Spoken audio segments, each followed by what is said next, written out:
মারহাবা মারহাবা মারহাবা। হাই হাই আরে আর তুমি খাজা নূরে রিপুতুলার। এই জিকির যদি আজীবন করে মৃত্যু পর্যন্ত যত জিকির করুক একটা জিকিরও আল্লাহ রাব্বুল আলামিনের কাছে কবুল হবে না। এটা খাজা বাবা প্রেমের মেলা মেলায় চেঞ্জাট রশিদে আমার ওই কলমটা আমার মাওলা, আল্লাহু আকবার।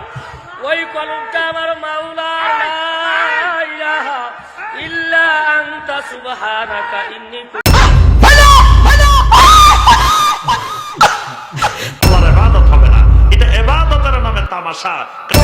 আল্লাহ আল্লাহ আল্লাহ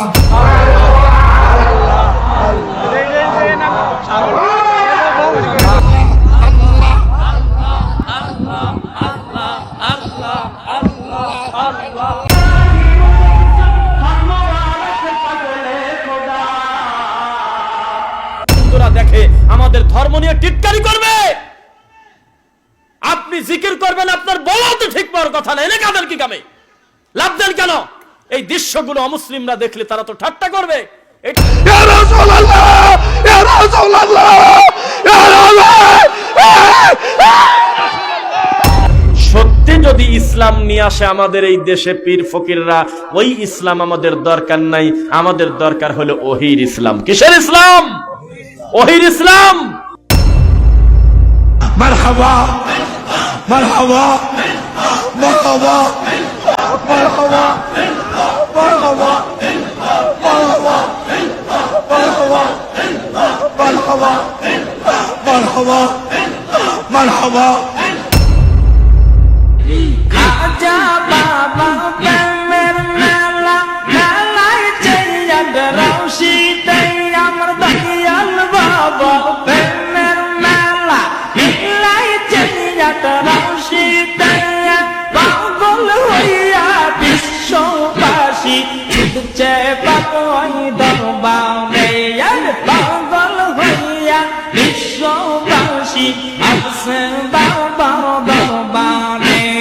পূর্ণিমার চাঁদ উঠেছে, পূর্ণিমার চাঁদ উঠেছে, 18 সেই রঙায় তোরা দেখবি তারা ভাই বোনেরা আইরে ছুটে যাওয়া।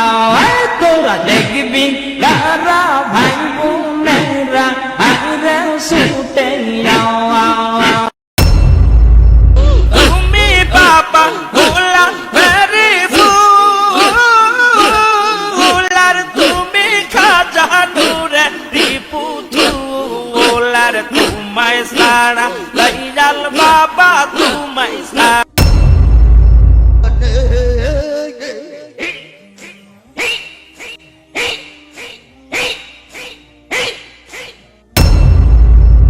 ইয়া রাসূলুল্লাহ ইয়া রাসূলুল্লাহ ইয়া রাসূলুল্লাহ।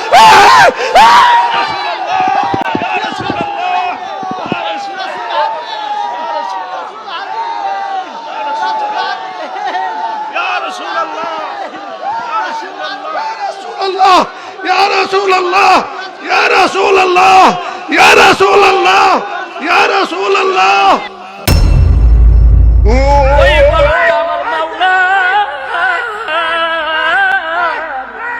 ওই কলমটা আমার মাওলা, আল্লাহু আকবার। ওই কলমটা আমার মাওলা, লা ইলাহা ইল্লা আনতা সুবহানাকা ইন্নী কুনতু মিনাজ জালিমিন। আল্লাহু আকবার। আল্লাহু হাজিরিন, এই ওদিকে তাকাইন না। আল্লাহু হাজিরিন, আল্লাহু হাই হাই আরে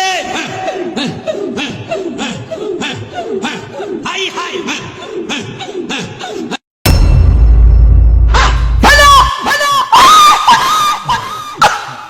তোমার নিয়ে প্রেমের খেলা খেলবো জনগণ।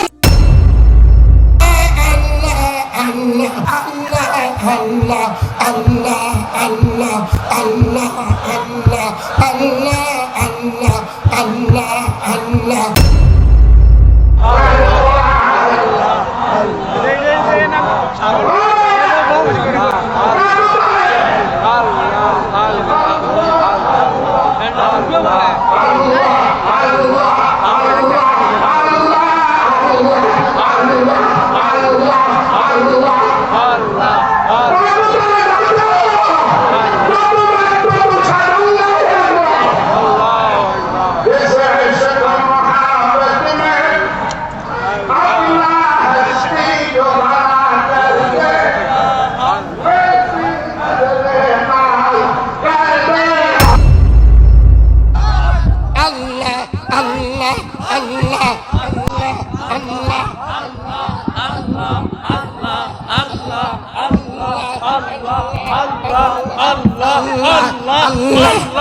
আল্লাহ আল্লাহ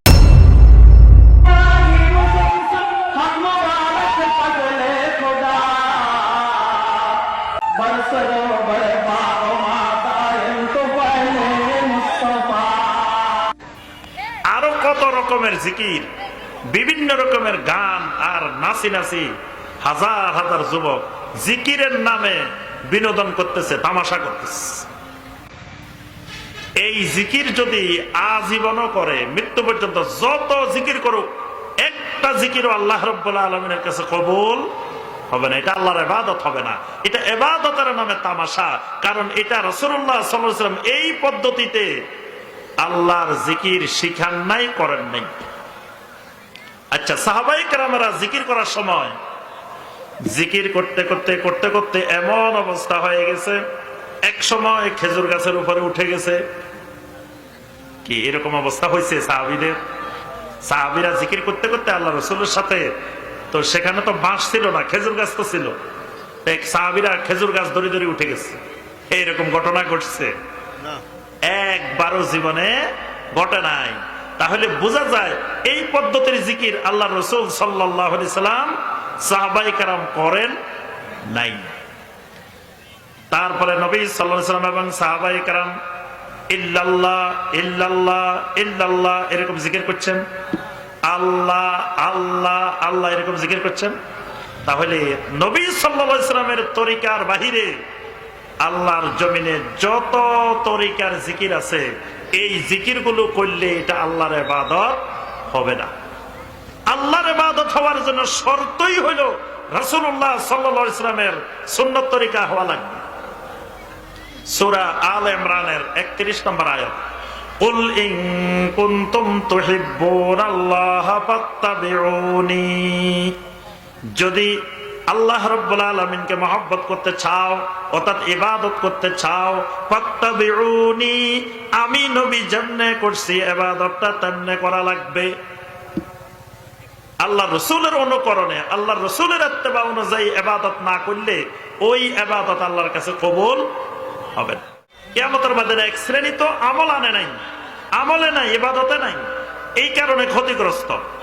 আরেকটা শ্রেণী ইবাদত আছে, আমল আছে বস্তায় বস্তা, কিন্তু আমল থাকার পরেও ক্ষতিগ্রস্ত। কেন ক্ষতিগ্রস্ত?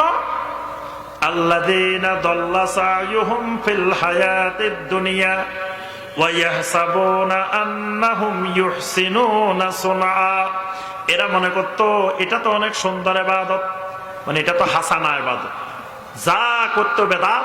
জিজ্ঞেস করলে ভাই এটা কেন করেন, কয় এটা হাসানা, মানে এটা কি সুন্দর, সুন্দর বেদাত।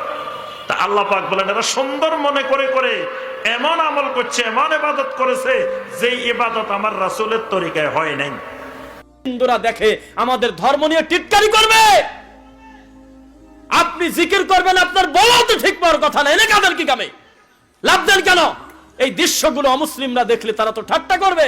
এটা এমন ধর্ম, অপবিত্র ধর্ম, উচ্ছৃঙ্খল ধর্ম, একটার একটার লাভ দিয়ে কাঁধে ওঠে। কি নাই মনে হয় না? এরকম রোগী আছে? তো হুজুর কেন স্বীকার করে না? ব্যাপারটা কি? সব সহি কথাগুলো আহলে হাদিসদেরকে বলার জন্য রেখে দিয়েছে কেন হুজুর? শুধু আমরা কেন বলবো? তিনি বলতে পারে না? হুজুর আমাদেরকে বলে এরা খালি ছোটখাটো বিষয় নিয়ে ওয়াজ করে, ছোটখাটো বিষয় কাকে বলে? কবরে সেজদা দেওয়া ছোটখাটো বিষয়, মরা মানুষের কাছে ছেলে চাওয়া ছোটখাটো বিষয়, মরা মানুষকে কেন্দ্র করে অসভ্যতার নামে অমানবিক নোংরা খানার আয়োজন করে 1 লক্ষ টাকা মাটি করলে এই মৃত মানুষের সারানার ফায়দা নাই। আর যদি সামর্থ্য না থাকার কারণে 20 টাকা 25 টাকা দিয়ে 1 বোতল পানি কিনে রাস্তার কোনো ফকির মিসকিনকে যদি বলতো খালি খাবারটা খাচ্ছ, পানি কোন জায়গা, খাওয়ার পরেই পানিটুকু একটু খায়ো, আল্লাহর কসম 96টা গরু মারি কুলখানি করলে যা হয়তো তার চেয়ে বেশি নাকি পেয়ে গেছে। এই কথাগুলো কেন খালি আমরা বলবো, কেন হুজুর বলতে পারে না? হুজুর কেন বলে না? বিষয়টা কি? তার মানে তার এখানে সত্যি যদি ইসলাম নিয়ে আসে আমাদের এই দেশে পীর ফকিররা, ওই ইসলাম আমাদের দরকার নাই, আমাদের দরকার হলো ওহির ইসলাম। কিসের ইসলাম? ওহির ইসলাম।